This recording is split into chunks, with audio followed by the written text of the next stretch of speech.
My notes here organized. All right, good afternoon. We'll begin with a recap from this past weekend. Going on the road, playing an 11 a.m. game requires, for our team to think the right way. I thought that they did a great job of thinking right about the trip itself. It's easy to think about how difficult and how early, and instead they thought about it as a great opportunity to be the first game up, to go on the road and play 4 quarters with the competitive edge that they've been looking for in terms of playing for 4 quarters. There's always that sense of playing early and getting back home. So I thought they did a great job of, thinking the right way. And then, you have to flip that switch from preparation to performance. And to do that, you've got to play with a sense of urgency, and you've got to have the emotional control, but play with an edge. And they got off to a fast start, played with great effort and enthusiasm. There was really an attention to the details out there, and, finished strong. So that's what we're looking for from our football team. That's an identity that we want to create each and every week. And certainly one that we believe that we can be. Now it's about building on that and looking for that consistency. There were obviously some great performances, as highlighted by Jaden Daniels and Malik Neighbors being named the SEC Co-Offensive Players of the Week. The play of the two of them, was certainly elite. Daniels, 425 yards of total offense. The numbers. But I think if you really look at it closely, some of the things that maybe don't get the attention was his presence in the pocket and how many times he got hit after delivering, a great throw. Sometimes we cut it off and see the ball in the air, but you don't see the play all the way through. And made some great throws under duress. Those are NFL throws. Some of the ones that he made, not backing down, staying in the pocket, knowing that he was going to get hit, and still delivering the ball with great accuracy. And Neighbors, obviously, his ability to handle any coverage variations. And look, the things that sometimes don't get talked about. He maintains space on the field. He carves out an opportunity to catch the ball. Many times we see defenders squeeze out offensive players. Malik is strong and physical as well, and he can hold his line and give the quarterback an opportunity. So hats off to both of those guys. Great work, and look to do the same. I don't know that there's any reason why they can't continue to play at that level. Obviously, defensively holding Mississippi State to 7 total yards on their first 3 possessions. I thought defensively coming together, allowing just under 100 yards rushing in the SEC in terms of anything that you do is a job well done. 3rd down, we were really efficient. We got off the field. And again, harassed the quarterback. Got the quarterback down, had sacks, did the things that you need to do in the SEC. You've got to play that kind of defense. So all in all, a great performance on the road, and now something that we need to certainly build on moving forward. Get a chance now to play another SEC opponent in Arkansas. I think we all know about this game. It is a hard-fought, physical game. Each and every year, I think the last 3 years have been decided by a total of something like 9 points, I think. It's a rivalry trophy, battle for the boot, annual trophy between the two schools that started back in the mid-'90s. So I know our guys understand who they're playing and the tough games that we've had with them, including last year. So they'll be prepared for that. Now it's about preparing the right way again this week, and then playing with that competitive edge. So looking forward to that. They've got some really good players. Sam Pittman does a great job. I have a ton of respect for Sam, and he'll have his team ready to play. Bouncing back after last week's loss, he'll have his team ready to go, and we'll have to respond in kind. KJ Jefferson, the quarterback, 3-year starter. I think we all know about his size and strength. He can run the football. Raheem Sanders, A.J. Green, 2 outstanding backs, Armstrong. And the defense, although a new defensive coordinator, outstanding coordinator coming from UCF. He's had great success, great pedigree in the SEC, was with Kevin Steele at Auburn. So we know we've got our hands full. So certainly looking forward to being in Tiger Stadium this Saturday. We're going to take advantage of being there because we won't be back for a little bit. So we'll talk about that and make sure our guys relish the opportunity of playing at home. We had a couple of guys that did not play. I'll talk about them briefly. First of all, Omar Spates had that, what we felt like was a lower body injury. I would list him now as probable. Ovia Gufu, the same thing, lower body injury. I'd list him as probable. Same thing with Mason Taylor. All of those will be probable. Greg Brooks is out. I don't have a lot that I can report on Greg. It is a family matter, so I'm not going to speak on the family's behalf. If there's anything that I can get to you further after I speak with the family, we'll certainly give you information. But Greg is dealing with a medical emergency, and he will not be available. So with that, we'll open it up to questions. Coach, is it right up here, just to your left? Is it Greg's medical emergency? Or Yes. Okay. Greg has a medical emergency. Just the defense that you rolled out there, had one of the best showings of the year. Obviously, it had a lot of new faces. Was that the best 11 that you could put out there, or was it the best 11 at the time? Did you feel really good about it in retrospect? Yeah, we did. I mean, we had a lot of confidence that Braden Swinson would be able to go in there and play at a high level. He had during the year. Whit Weeks, we knew what we had. We had a young player, certainly a true freshman, but he can run all over the field. He's extremely athletic. I think you get a little concerned when you play a lot of true freshmen. Certainly in the back end of your defense. Ryan Yates came in and played really well. He was clean. He was disciplined in his alignments. He was assignment correct. But, you got 3 true freshmen on the field. On the road in the SEC, I don't think you're running around going, oh, this is great.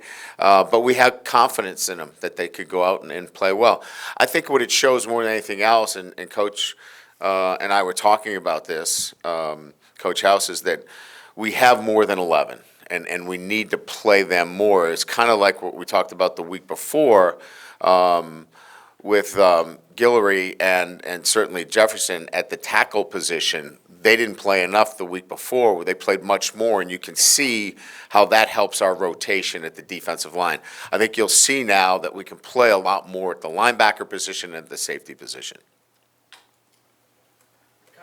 With that, Coach, right over here, you mentioned Spates being probable for this week. How, in your experience, have you handled having a young guy like Weeks with Spates having so much experience and just handling kind of that role going forward with those guys and having, obviously, playable depth? Yeah, it's a good question. I think the guy that's really settled this for us in terms of, whoever he's been with has been Greg Penn. Greg's been outstanding. He's a settling factor out there for us. He gets guys lined up. He communicates very well. And that's a guy that we want to keep on the field. So, we'll be moving guys around to complement that. And I think, the best rotation keeps Greg on the field, and then we'll move guys in and out with him. In the middle here, Coach, do you ever think about over the last year and a half where you would be without Jaden Daniels?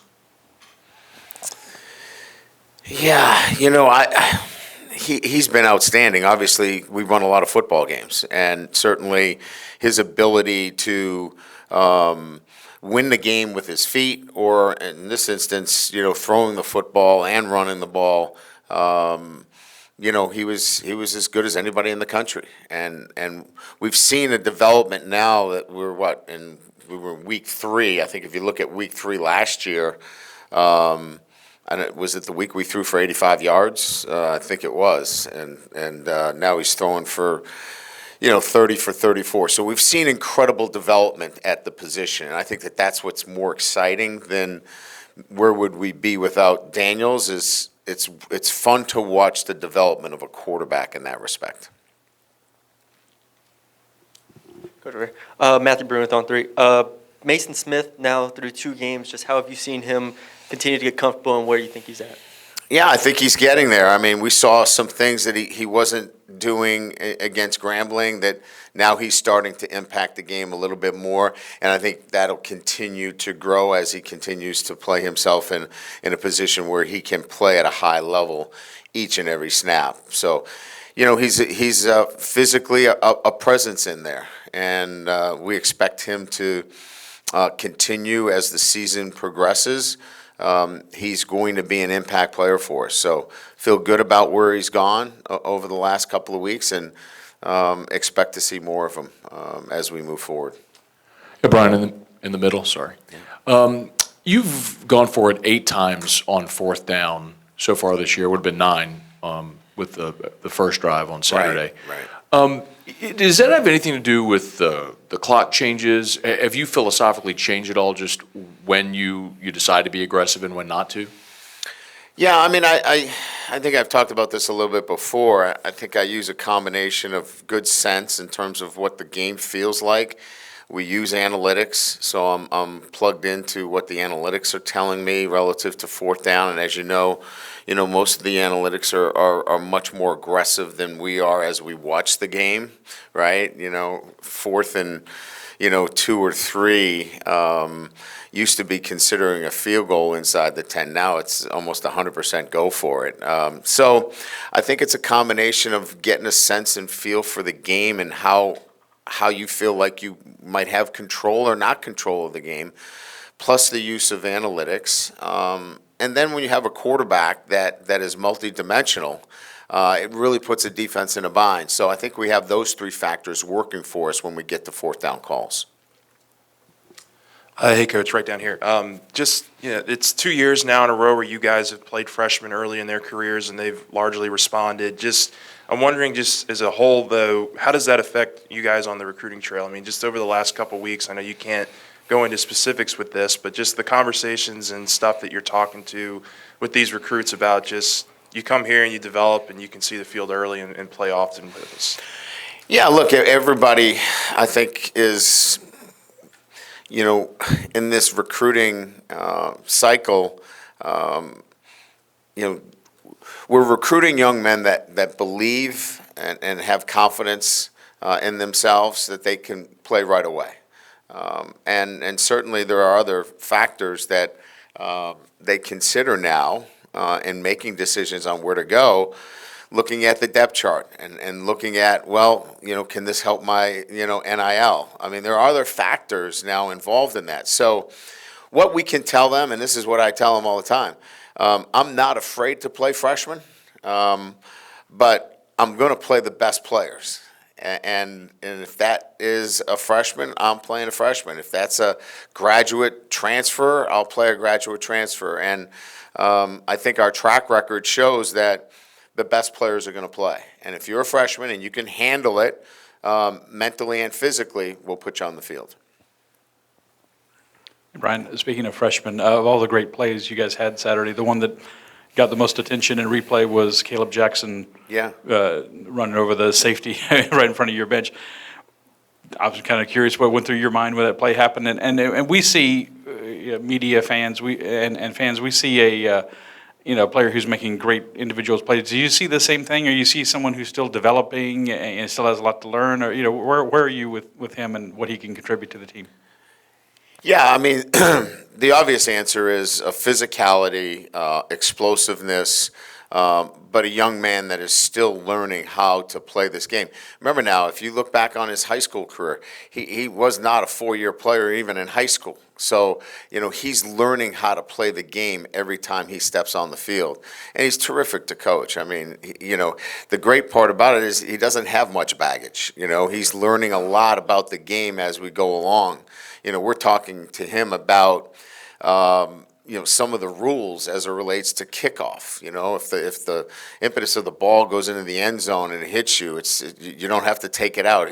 These are foreign things to him. So, just teaching him the game and him learning the game is kind of where we're at with him. But it's easy to see the raw physical ability, but there's so much more to that, and that's and I know you watched the game closely, you saw what Diggs and Williams were able to do in third down protections against a very difficult scheme. Caleb's not ready for that. He will get ready for that, but he's just not there yet. Coach Savion Jones seemed to really impact the game early, pressure on the first drive, sack on the second drive. What are you seeing out of him? Just moving better. Here's a bigger guy that is starting to come into his size. He put on a lot of weight in the offseason. Good weight, but he's now having to play more football than he's ever played. He's starting to get a sense of how to train and put himself in a position to handle himself with this new role that he has. And I think he's only going to continue to get better. We saw that suddenness. We saw that reaction that we weren't getting earlier in the year. The game's starting to get easier for him again, and I just think he's going to continue to get better. Over here, yep. Brett Martell with AP. Do you have examples from throughout your coaching career of teams that maybe didn't do as well as expected right out of the gate, but turned out to be quite formidable, that have been instructive to you as you kind of try to figure out what are the remedies for not starting the way you want in a season?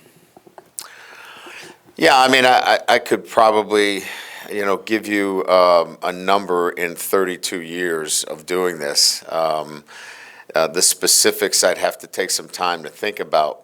But I think that unless your team is ready-made, and I made it pretty clear with 14 transfers and the amount of freshmen that we were going to have to play, that's a red flag. I mean, if you're really looking at it carefully, that's going to require some tweaking. That's going to require for you to really understand that there's going to have to be some movement in terms of changing direction, with your team along the way. We were able to do that, I think, and I think we're finding the formula for this team.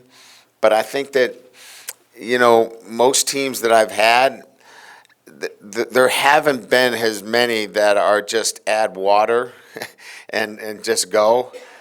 They all require a little bit of, changing the formula as the season goes along to get the right mix. Competitive edge was a phrase that was used a lot after week one. This was the first game that I think I saw LSU push first instead of get pushed. How much of that was a point of emphasis, that toughness, I guess, out of your team and kind of taking it to the other team early? Yeah, I mean, I think clearly, we're looking for gentlemen off the field, but not gentlemen on the field. And I would say that, going back to what's the right mix, I want tough guys on the field that play the game the right way.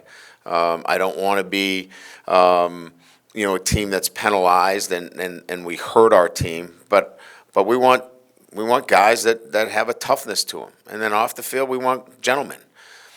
We might have played like gentlemen both on the field and off the field, and that's not who we are. And I think we're trying to find that identity. I think we're getting closer to it.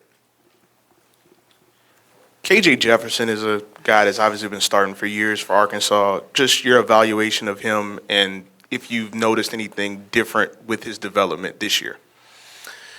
Well, I think it's like any other quarterback, right? I mean, when you get into the final year and where you feel like this is your year, you want to do well, and I think he's he certainly feels like this is his year to showcase himself. So, I thought maybe, if you look at the last quarters, he's trying to make plays, but he's got a lot of new players around him as well, So it's not all about him, I mean, he's got some young players that have to develop, or new players that have to develop around him. But he's still the big, physical, athletic quarterback that scares you. He's hard to bring down. He's got a live arm, and we're going to be prepared for him to play his best against us. Hey, Coach, over here. Just building off of that, you talked about playing against some mobile quarterbacks early in the season, and y'all played against Will Rogers, had a lot of success, maybe not as mobile as the other quarterbacks y'all played against, but what are some things that you can take away that can translate to the success y'all had on Saturday against Will Rogers, against another mobile quarterback? Well, I think fundamentally, a lot of the things that we talk about are, keeping the ball in, leverage the defense, keeping the ball inside the pocket, making quarterbacks earn it instead of, giving up, easy, rush lanes, all those things that are the fundamentals of playing good defense. We weren't on point early on. We were much better on Saturday. When we leveraged the ball, when we held the point, when we did our job, we made it very difficult for Mississippi State. We're going to look to do the same. Coach, what are the pros and cons offensively on 3rd and short, 4th and short, running out of the shotgun as opposed to getting under center and then handing it to a guy? And what do you debate there? It's really about, where are the reps taken the most? Like, what do you do the most in your offensive structure? If you're a team that runs shotgun like we do 99% of the time, do you carve out, how much time do you carve out for a direct snap offense? Because you have to carve out time for that. And then you have to be able to put in that time within your practice structure to work on your direct snap. With direct snap, you have to think about direct snap quick game, play action pass, all the things that go along with that, 5-step, 7-step drop. So, we have all that.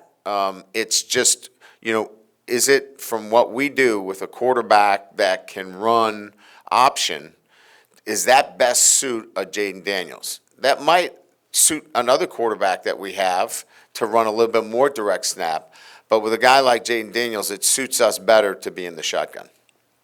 Yeah, Brian, right here, 2 questions. First, Harold Jackson, did he seem like he was back in his comfort zone Saturday? And the second one is, what did Mississippi State do to take Will out of his, I guess, he usually plays pretty consistent, but he had a rough game on the offensive line.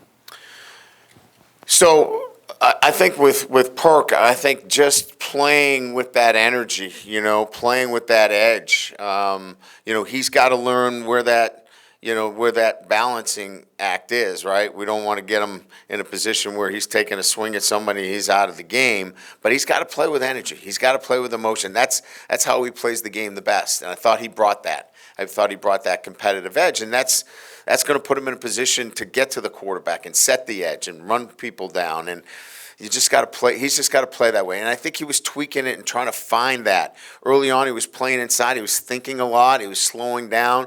I think he's coming back to finding what that balance is. Look, the first penalty on the goal line, that was on our center. The center did not snap the ball on the clap. Will gets called for a procedure penalty. The holding, we know all about holding, right?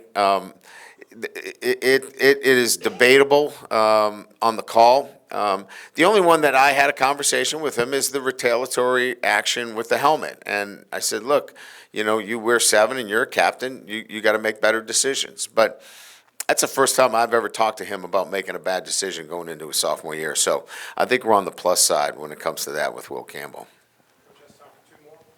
Just real quick, do you know when Greg might be back again? Do not. Okay. Do not. And then what was it kind of about Whit Weeks that y'all liked and trusted in him to be able to make a start in an SEC game for the first time? First of all, he has elite speed at the position. He can cover the field. He can run mistakes down. And when you can run mistakes down, that gives you a real advantage in terms of playing the position. The second thing is he sees an open gap, he's going to take it. You saw that early in the game. He shot the gap, TFL. He's got, obviously there's a learning curve there. There are some things that he did that, we're going to have to continue to work with. But when you have a guy that's that athletic, has a really good sense in pass coverage. He's not lost out there in pass coverage.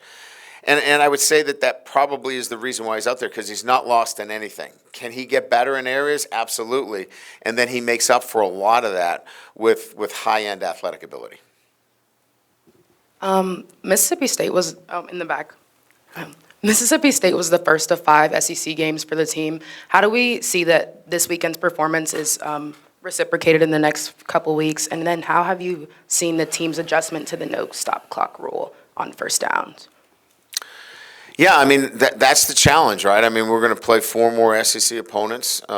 We need all hands on deck. We've got to be able to play with the same kind of competitive edge, the same kind of preparation. This is the grind of it now, right? This is where you get into your process and making sure that everybody has an understanding of doing the little things the right way every single day. We're off and running now. This is the good stuff for coaches. Players, maybe not so much. They want to get to Saturday, but we got to keep them focused on every single day. The clock rule really has no effect on what we do and how we operate. It's stopped before the half, and it's stopped at the end of the game. So if it didn't get stopped there, maybe there'd be some alterations and changes that you would make. But because it's stopped in those critical possessions, it really hasn't affected us at all.